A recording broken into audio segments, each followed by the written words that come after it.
دا یو سوال اهم سوال یو ورور کړی دی او هغه دا چې که یو سړی راولږي او خپله ښځه طلاقه کي او بیا دا ښځه د ده نه جدا شي واپس یې نه کي نو د ده دا خواښي چې دا کومه چې د ښځې مور ده د هغې سره بیا د طلاق نه بعد ناسته یا لاس میلا وهل دا به جایز وي او که نه یعنی یو خو ښځه په نکاح کې بیا خو صحیح ده خو اشکال د ده دی چې یو ښځه طلاقه شي خاوند ورله طلاق ورکړي او بیا دا خاوند د طلاق نه بعد د دې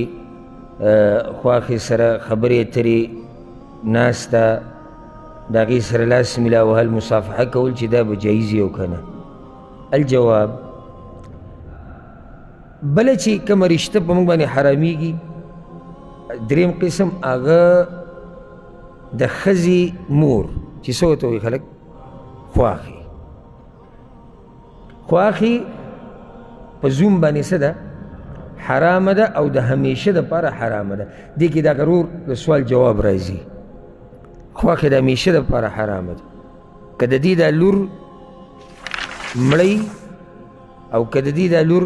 طلاقه شي خو دا خواښې په زوم باندې همیشه دپاره حرامه ده او ګوره دا خبره هم د فطرت موافق ده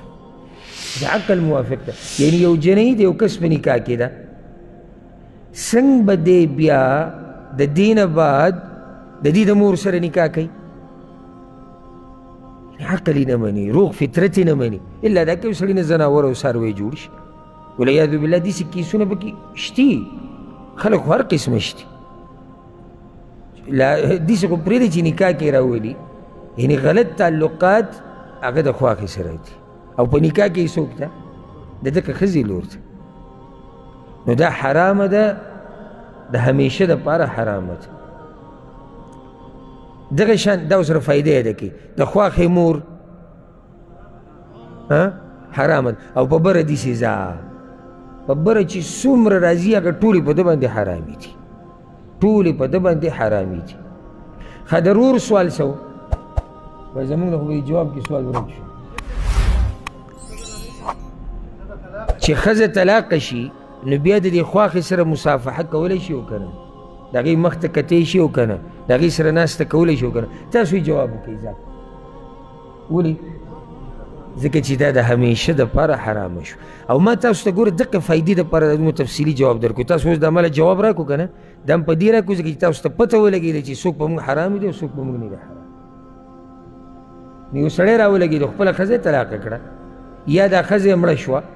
نو د دې ښځې مور په ده باندې د همیشه دپاره حرامه ده دی د هغې د مرګ نه بعد د هغې د طلاق نه بعد هم د دې ښځې سره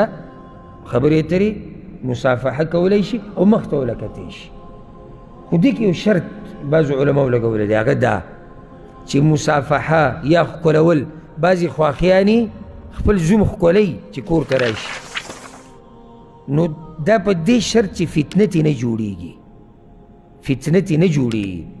لکه اوس شیطان خو حریص دی شیطان خو هر وخت حرص کې دی چې یاره څه فتنه جوړه شي اوس خواښې عمر زیات دی مشره ښځه ده د فتنې یره نشته بیا څه حرج نشته خو چې کله سړي ته پته وي چې یاره فتنې جوړېدو یره شتي نو بیا د دې قسمه خبرو نه ځان لرې ساتل پکار دي د فتنې دروازه په ځان همیشه بندول پکار دي یعنې په دې کې په طرفینو یره ده نو چې یره شتي نو د فتنې دروازه څه که بنده که